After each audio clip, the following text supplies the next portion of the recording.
Hello everyone, आप सभी का स्वागत है पीपल मैनेजमेंट की वीडियो नंबर 3 में। आज हम लोग पढ़ेंगे सिग्निफिकेंस ऑफ पीपल मैनेजमेंट।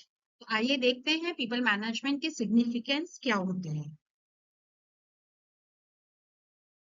देखिए, जब हम सिग्निफिकेंस की बात करते हैं तो हम ये बताना चाहते हैं कि पीपल मैनेजमेंट जो है क्या रोल प्ले कर रही है ऑर्गेनाइजेशन में।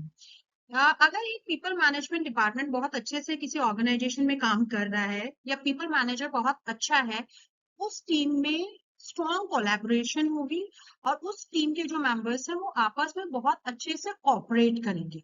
ऐसा होने से क्या होता है, एम्प्लॉय का जो मोराल है वो ऑटोमेटिकली इंक्रीज हो जाता है। वो एम्प्लॉय इमोशनली बिहेवियरली टीम के प्रति ऑर्गेनाइजेशन के प्रति लगाव महसूस करता है। और एक जो कल्चर है फ्री थिंकिंग का कि बिना डरे हम अपनी बात रख पाए, अपने आइडिया शेयर कर पाए, वो इफेक्टिव पीपल मैनेजमेंट से पॉसिबल हो पाता है। पीपल मैनेजमेंट की सिग्निफिकेंस को याद रखने के लिए हम लोगों ने एक छोटा सा फॉर्मूला बनाया है जो मैं आप लोगों के साथ शेयर कर रही हूँ। SBI in Lahore is advertising for bank of India. मैं इस फॉर्मूले को दोबारा रिपीट कर रही हूँ आप लोगों के लिए। SBI in Lahore is advertising for bank of India. आगे आने वाली स्लाइड्स में हम पढ़ेंगे कि इस फॉर्मूले से हम सिग्निफिकेंस ऑफ पीपल मैनेजमेंट को कैसे याद रख सकते हैं। जो हमारे फॉर्मूले में एसबीआई है उसमें जो एस है वो स्टैंड करता है सपोर्ट एम्प्लॉय ग्रोथ। देखिए, क्या होता है जब एक ऑर्गेनाइजेशन में आपकी जो प्रोफेशनल डेवलपमेंट होती है उसके लिए सपोर्ट आपको दिया जाता है, आपको समय समय पे सही एडवाइस मिलती है कि आपको क्या करना चाहिए क्या नहीं करना चाहिए। और अगर आपको काम करने में किसी भी तरह की दिक्कत आ रही है तो आपको हर तरह का सपोर्ट मिलता है, जैसे कि आपको ट्रेनिंग मिलती है, रिसोर्सेज मिलते हैं। तो आप वहां पे सिक्योर फील करते हैं। आप फील करते हैं कि आपका जो करियर है या इस ऑर्गेनाइजेशन में रह के आगे जाएगा, क्योंकि आप कॉन्टिन्यूसली लर्न कर रहे हैं, नई चीजें सीख रहे हैं, अपने आइडियाज फ्रीली शेयर कर रहे हैं। तो उससे आपकी जो ग्रोथ है वो एक जगह स्टैंड नहीं हो जाती, आप कॉन्टिन्यूसली ग्रो करते चले जाते हैं, आप में इम्प्रूवमेंट होती चली जाती है। तो जब ऐसा किसी ऑर्गेनाइजेशन में किसी एम्प्लॉय के साथ होता है तो वो मोटिवेटेड फील करता है, उसे उस ऑर्गेनाइजेशन में काम करना अच्छा लगता है और वो उस ऑर्गेनाइजेशन में लंबे समय तक बने रहने के लिए तैयार है। ऑलराइट, जो बी है हमारे फॉर्मूले में वो स्टैंड करता है बेस्ट हायर। देखिए, जब आप पीपल मैनेजमेंट की बात करते हैं तो वहां उसका मेन कर्स ही ये है कि आप जो लोगों को बहुत अच्छे से हैंडल करें। और अगर मेरे पास जो मेरे प्रीवियस एम्प्लॉयज हैं वो बहुत मोटिवेटेड हैं, वो अंगेज फील कर रहे हैं, वो हैप्पी है अपनी ग्रोथ से, तो वो डेफिनेटली रेफरेंस देंगे अपने दोस्तों को, अपने रिश्तेदारों को आपकी कंपनी में काम करने के लिए। और जब वो रेफरेंस देते हैं तो अच्छे लोग हमारी कंपनी की तरफ अट्रैक्ट होते हैं, क्योंकि उन्होंने हमारी कंपनी का नाम सुना हुआ होता है कि ये ऑर्गेनाइजेशन जो है वो लोगों को अच्छे से हैंडल कर रही है, उनके कैरियर ग्रोथ में हेल्प कर रही है, यहाँ पे आइडिया शेयरिंग जो है वो फ्रीली है, पॉलिटिक्स कम है। तो ये सारी चीजें मिलकर क्या करती हैं, आपके ऑर्गेनाइजेशन को एक सुटेबल ऑर्गेनाइजेशन बनाती है जहाँ पे जो बेस्ट टैलेंट है वो अट्रैक्ट होता है। जैसा कि मैंने कहा कि जब लोग प्रॉपरली हैंडल किए जाते हैं, विद इम्पैथी, उनको मोटिवेट किया जाता है, उन्हें सपोर्ट किया जाता है, तो वो क्या करते हैं, वो अपनी पूरी एनर्जी और एंथुसिज्म के साथ ऑर्गेनाइजेशन के साथ काम करते हैं। तो ऐसे में क्या होता है, वो कम समय में रिसोर्सेज को बिना वेस्ट किए हुए ज्यादा काम ऑर्गेनाइजेशन के लिए करते हैं, जिससे कि प्रोडक्टिविटी है जो है वो इंक्रीज होती है। तो एसबीआई में जो आई हमारा है वो स्टैंड करता है इंक्रीज प्रोडक्टिविटी एंड मोटिवेशन। देखिए, अभी तक हम अपने फॉर्मूले में जो हमारा फॉर्मूला है SBI in Lahore is advertising for bank of India, उसमें अभी तक हम एस बी और आई इन तीन वर्ड्स का मतलब समझ चुके हैं। अब हम आते हैं इन। इन में जो आई है वो स्टैंड करता है इम्प्रूव वर्क इन्वायरमेंट। जैसे कि हमने पहले वाली स्लाइड्स में भी डिस्कस किया कि जब लोगों के साथ अच्छा व्यवहार होता है, उन्हें सपोर्ट मिलता है, तो जो एटमॉस्फेयर है, जो इन्वायरमेंट आप कह सकते हैं टीम में काम करने का, वो अच्छा हो जाता है। लोगों के अंदर एक सेंस ऑफ बिलोंगिंगनेस आती है कि ये ऑर्गेनाइजेशन मेरा ध्यान रखती है और तो मैं इस ऑर्गेनाइजेशन से बिलोंग करता हूँ। वो उस टीम या ऑर्गेनाइजेशन से बिलोंग करने में प्राइड महसूस करते हैं। राइट।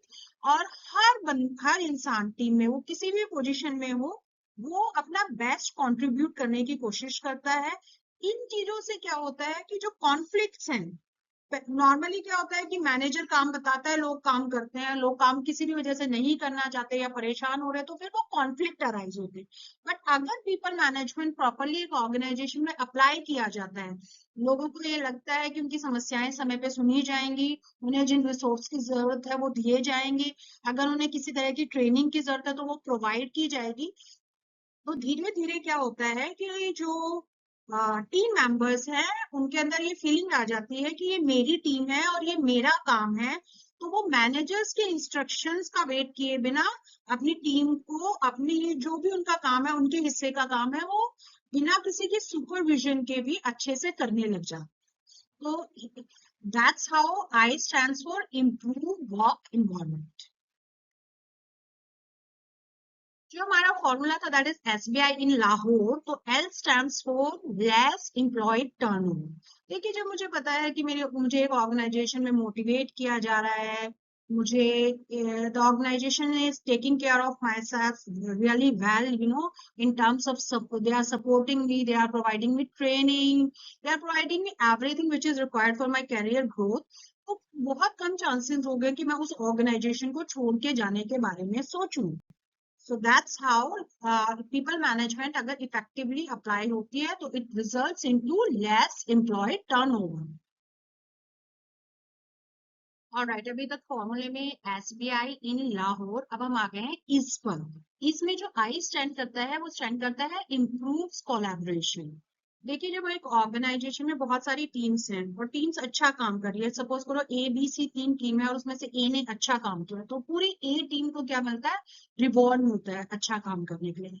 तो वहां के जो मेंबर्स हैं वो आपस में इस बात को समझते हैं कि अगर हम मिलजुल कर काम करेंगे तो हमारी ऑर्गेनाइजेशन क्या है, आगे आने वाले समय में और रिवॉर्ड्स की हकदार होगी। तो इस तरह से टीम के अंदर ये भावना डेवलप होती चली जाती है कि अगर हम एक दूसरे के साथ कोलैबोरेट होकर मिलजुल कर अपना बेस्ट देंगे तो हमें ऑर्गेनाइजेशन में फाइनेंशियल और नॉन फाइनेंशियल दोनों तरह के बेनिफिट्स जो हैं वो मिलते रहेंगे। Alright, now the A stands for attraction and retention of talent. people management की वजह से जब एक बहुत अच्छा एटमॉस्फेयर आपके ऑर्गेनाइजेशन में बन गया है, तो उसके बाद क्या है कि जो बेस्ट टैलेंट है वो आपके ऑर्गेनाइजेशन की तरफ अट्रैक्ट होगा। क्यों? क्योंकि आपके ऑर्गेनाइजेशन ने अपनी एक रेपुटेशन डेवलप कर ली है कि यहाँ पे एम्प्लॉयज को बहुत अच्छे से टेकन केयर किया जाता है, इन टर्म्स ऑफ उन्हें बहुत अच्छे से सपोर्ट किया जाता है, उन्हें अच्छे रिवॉर्ड्स मिलते हैं काम करने पे, उनकी जो आइडिया शेयरिंग है वो बहुत फ्रीली है।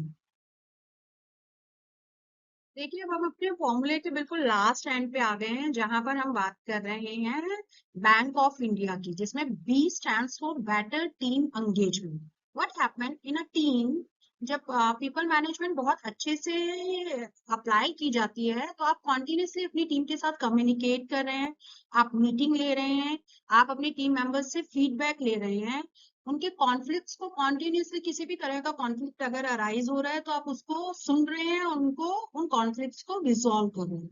इससे क्या होता है कि ओवरऑल जो टीम मेंबर्स हैं वो कंपनी की तरफ अंगेज्ड फील करते हैं। अंगेज का क्या मतलब होता है कि एक जो एम्प्लॉय है वो इमोशनली, बिहेवियरली ऑर्गेनाइजेशन के प्रति लगाव महसूस करता है, उसे लगता है कि ऑर्गेनाइजेशन, मैं इस ऑर्गेनाइजेशन से बिलोंग करता हूँ और इस ऑर्गेनाइजेशन के लिए मैं काम करना चाहता हूँ मन से। इट इज नॉट कि उसको काम लाद दिया गया और उसको वो पूरा करना है, वो अंगेज फील करता है तो उस ऑर्गेनाइजेशन के लिए मन से काम करना चाहता है।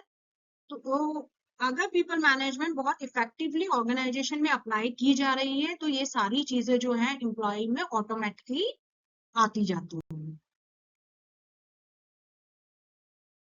Right, beta, coming to the last two words of the formula, which is Bank of India, of and India. O stands for overcome challenges.